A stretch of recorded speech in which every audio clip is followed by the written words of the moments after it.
Winningest program in college football history, Michigan against Oregon, and the Ducks were ready to drop the hammer in the big house. Scoreless in the early going. Chad Henne looking for Mario Manningham, instead finding Matthew Harper with the pick, would lead to an Oregon field goal.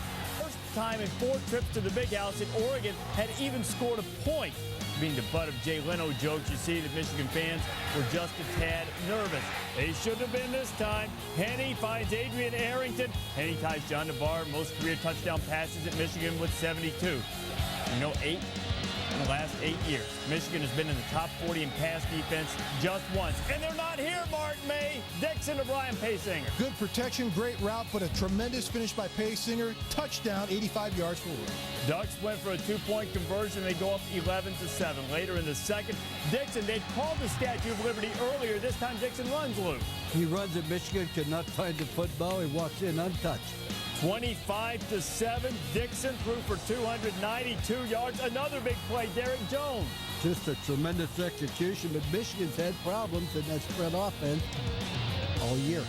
The last 3 games coming into this one, they had given up over 300 yards per game, passing 32-7. Chad Henne trying to get away from pressure. He was hobbling badly. Finished the drive, but didn't play in the second half. Very doubtful for Notre Dame. So Ryan Mallett comes in, the freshman from Texas, trying to give it to Mike Hart. It's 39-7, and now Hart's upset with his lineman. He refused to leave the game. Threw Brandon Miner back toward the sideline. Hart went for 127 yards. You see in the end, the frustration boiling over is Greg Matthews. That's not sportsmanlike, kicking at Matthew Harper. Ducks blow out Michigan 39-7. The Wolverines are 0-2, reeling and stunned.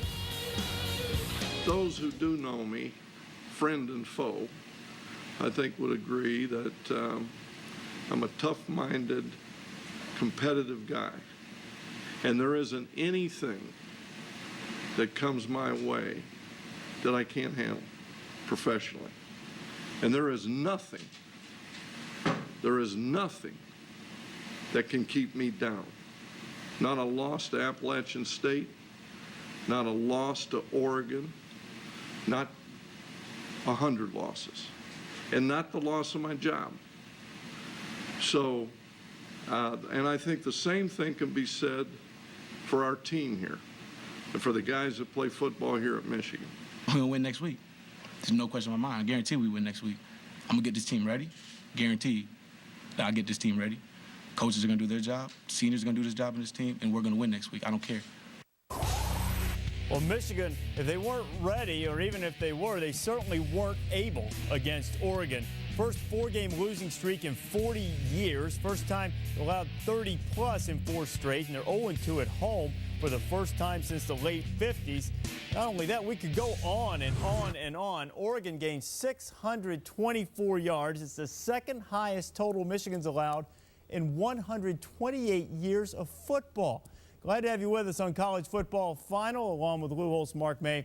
I'm Reese Davis. So the question now for Michigan, can this be fixed, or are they just a mess for the season? Well, I think it can be fixed. I think right now, you just heard Lloyd Carr, the head coach. He drew the line in the sand. He said it stops right now. You look at their defense. They gave up 3 huge plays in the passing game, all over 45 yards, all touchdowns. 3 big plays in the rushing game, all 23 yards or longer, 2 of them for touchdowns. The key for Michigan is they've got to find the leadership on the defensive side of the ball, and they need to find the playmakers. They need to find the Lamar Woodleys, the Leon Halls, the Allen Branches they had last year, and step up right now. But there's still a silver lining in this cloud. And what that is they don't have to face a spread offense this coming week. They have Notre Dame coming to town. They haven't won a game thus far this year, so this still can be fixed. And the perfect thing for Michigan right now, they haven't even started the Big Ten schedule yet.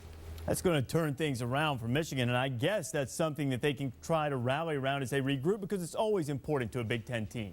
As long as I was in coaching, the one thing I learned from Woody Hayes, If you're going to have a good football team, your seniors must play the best football of their career. And I'm not just talking about the starters. I'm talking about every senior on that football team. Michigan has 8 seniors on defense. Obviously, they're not playing the best football of their career. Chad Henne's not playing the best football of his career. Michael Hart is. You go look at South Carolina's great win today. You look at the seniors. You look at Blake Mitchell. You look at Corey Boyd. Always look at your seniors. If they're playing well, the underclassmen will follow them. Notre Dame has Michigan coming in, or Michigan has Notre Dame coming in next, and the Wolverines are going to try to avoid their first 0-3 start in 70 years. But these two teams, sort of unprecedented historical proportions when they get together, because Notre Dame had its